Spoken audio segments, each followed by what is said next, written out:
One of my favorite parts of the Beat Eurism podcast is when I get to do a music lyric reading. I really enjoy this because, as I talked about before, I'm a musicaholic, and I really think it's important to recovery, and it's really just important to everyday life. I mean, music speaks to each and every one of us in such a different way, on such a different level. Music can mean so many different things to so many different people. It's almost like everyone has their own personality, right? Every song has their own personality too. Your personality may jive with someone else's and it may not, and your musical taste might jive with mine and it might not. But hopefully we can look kind of past our differences and really kind of dive into this song I'm going to do today. The song is by a band called Third Eye Blind. The song is called God of Wine, or The God of Wine. And I've been listening to this song for a couple years, and it's really neat because when I first listened to it, I was drinking a lot, and it spoke to me. As I talked about before, I had been wanting to get my drinking under control for quite some time, and this song kind of stuck with me because it does discuss, basically what I can tell, it discusses a breakup due to one's affliction or addiction. And so listening to that when I was still drinking was kind of a calling card for me. One of the many calling cards that I got, but this one really spoke. And then it's really neat because it kind of took a different meaning on after I quit drinking. Not in the sense like you need to do something, more of a sense of this is what you're left with. And I love it when lyricists can create a song that has a face value meaning and then there's an underlying meaning too. And that's neat to me because that takes talent. That's not something that I can do when I write music. It's very literal, it's very face value, but there's musicians out there that know how to do this really well, and if they're really good, bands like Tool, Maynard Keenan is one of the best lyricists that I've ever heard, the way he can put two or three meanings into the same lyric. But I digress. So this song, God of Wine, like I said, is from the band Third Eye Blind, and I'm going to read the lyrics and then I'm going to dive into it and kind of pick it apart just a little bit, but it's a neat song. I hope everyone takes the time to listen to it. This is how it goes. God of Wine by Third Eye Blind. Every thought that I repent, there's another chip you haven't spent, and you're cashing them all in. Where do we begin to get clean again? Can we get clean again? I walk home alone with you and the mood you're born into. Sometimes you let me in and I take it on the chin. I can't get clean again. I want to know, can we get clean again?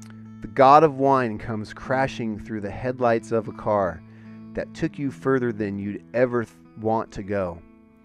We can't get back again. We can't get back again. She takes a drink and then she waits. The alcohol, it permeates. And soon the cells give way and cancels out the day. I can't keep it all together. I know I can't keep it all together. And the siren song that is your madness holds a truth I can't erase, all alone on your face.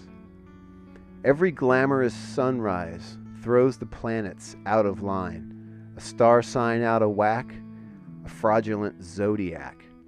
And the God of Wine is crouched down in my room. You let me down, I said it. Now I'm going down, and you're not even around. And I said, no, no, no. I can't keep it all together. I know I can't keep it all together. And there's a memory of a window. Looking through, I see you, searching for something that I can never give you. And there's someone who understands you more than I do, and a sadness I can't erase, all alone on your face. So for obvious reasons, the song is very relatable to what so many of us struggle with. I mean, really, the two biggest struggles I've had in my life are alcohol and relationships. I think we all struggle with relationships at some point in our life, and this song's pretty neat because it does mix the two. So what I'd like to do is I would just kind of like to dissect a couple of the lyrics, because I could really dive into the song and go super deep with it, but I don't want to bore anybody. The lyric that really stands out to me is when he says, "Where do we begin to get clean again? Can we get clean again?" I mean, that can be taken at face value, and as it should. That's what got me to listen to the song in the first place. God of wine, right? Where do we get clean? How do we get clean? How do I get sober? How do I get myself reset? But when you look at the context of how this is said and where it's placed in the song, he's talking about a relationship. So when he says, "Where do we begin to get clean again? Can we get clean again?" In the context of a relationship, to me that means, how can we both get reset at zero? How do we come to the same point, the same level, so we can start to grow? That level being clean. How do we get rid of all the baggage? How do we get rid of everything that we're carrying with us that is internal, external, and get to a reset point where we're both even? You'll hear me refer to the Bible every now and then, and the reason that I do that is because I spent many years in my younger years, really involved in the Christian church, and that's a whole nother topic, but I do have a lot of Bible stuff that just kind of bounces around in my head. And there's this verse, it's short, and it basically says, "You should not be unevenly yoked." And what that means is, back when there was horse-drawn carriages, right? Or if you had a couple of ox back then, both oxes or both horses weren't at the same place, and one was stronger than the other, your wagon would just spin in a circle, because you'd have a strong ox or horse on one side and the weak one on the other, so the strong one's going to pull and just make the cart spin. And that's kind of what happens in relationships. If you're not at the same level, you're not at the same point, one person can make the relationship just spin.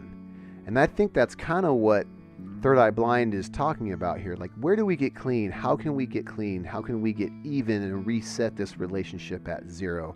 There's obviously some abuse and some addiction issues happening in this song as well, because that's what the song's written about, the god of wine. And the god of wine being the supreme ruler over you, which is wine, because you have lost control of it, as was my case. So the god of wine is now in charge of you. And wine can be taken as any alcohol or any substance, really, is what it all boils down to. But I think it's really neat, the way I said before, how you can take things at face value, or you can look a little deeper. So another lyric that I really like in this song is when he says, "The god of wine comes crashing through the headlights of a car that took you further than you ever thought you'd ever want to go." That's really neat to me, because it's like, if you picture yourself driving down a curvy mountain road at night, you go around a corner and there's a deer right there, boom, and instantly you see it, you slam on the brakes, and who knows what happens after that. Maybe you stop in time, maybe you don't. But that's the way that I take that, is your alcoholism or your addiction all of a sudden comes into view, boom, and it hits you. And you can swerve to get around it. Sometimes you crash right into it. Hopefully most of the time we can avoid that. But when you see it and it's right in front of you, and you all of a sudden, where he says, "It took you further than you ever thought you'd ever want to go," it's like the lights turn on. Come around the corner, the god of wine is sitting right there, your ism is sitting right there. Bam, lights you up, and you look around and you go, "Whoa, this took me way further than I had ever imagined, and I am way deeper than I ever imagined." I didn't look at that lyric. I didn't really understand that part of the lyric. I was listening to this song, like I said, before I got into recovery, and I didn't really think much about that lyric because I didn't really understand it. And then when I quit drinking and I entered recovery and I listened to the song again, I was like, whoa, this is what this means. This means that you just got the S slapped out of you, and all of a sudden you're standing there looking around going, I went way further than I thought I ever would. So that's kind of a wake-up call too. That's a really neat part of the song. I'm going to touch on one more part of the song. I'm not going to say much about, but it really sticks and it really hits close to home for me. And you can do what you want to with this lyric. But when he says, and the god of wine is crouched down in my room, you let me down, I said it. Now I'm going down and you're not even around.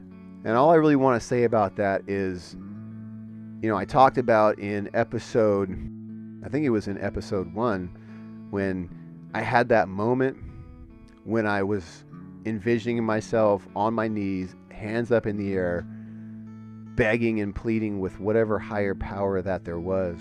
At the time, it could have been that I was pleading with the god of wine to let me go. And if you look at it like that, and the god of wine is crouched down in my room, you let me down, I said it. Just goes to show you that your ism sometimes can let you down. Most of the time, it will let you down. And now I'm going down and you're not even around. So that's part of, you could take that's part of the detox process. That is when you're down, you're at the bottom, and you're looking around and your ism isn't there anymore because you've made the conscious decision to stay the heck away from it. Or you could look at it like the context of the song when he's talking about a relationship. And maybe you got to the point where you needed help and your significant other was nowhere to be found. You could take it like that too. So that's what I'm talking about. This is what really makes a good song. It challenges you to think. And what's awesome about it too is you can apply it any way you want to. You can find your own meaning. Maybe it'll help you figure something out. Maybe it'll give you the encouragement that you need to make it through whatever you are. So I think that was really neat too. I'd really like to get into this song more. I could honestly probably do an hour on this, but I don't want to bore you like I said. So that's really all I got. And I encourage you to look the song up, check it out, listen to it. It's a complex song, it's a mellow song, and then it kicks in, it's got a little bit of drive to it. It's a really neat song, but what's neat about it is that it totally ties into episode 2 because we're talking about a breakup. And the reason I chose this song was because how relevant it is to what episode 2 is all about. Episode 2 is about the breakup with the person or with your ism. That's exactly what this song does. You can take it one of two ways, or you probably even take it a step further than that. Completely relevant to what we talked about. Go online, check it out. God of Wine by Third Eye Blind. I'll have another good song for you next time. And thank you for indulging me. Like I said before, I love music, and even if one person listens to this, I'm thrilled to be able to be heard as far as my take on it goes. So, any comments you want to give me, any additions to my take on this song are welcome. beatyourism@gmail.com, and I'll have another one for you after the next episode. Thanks for indulging me. See ya.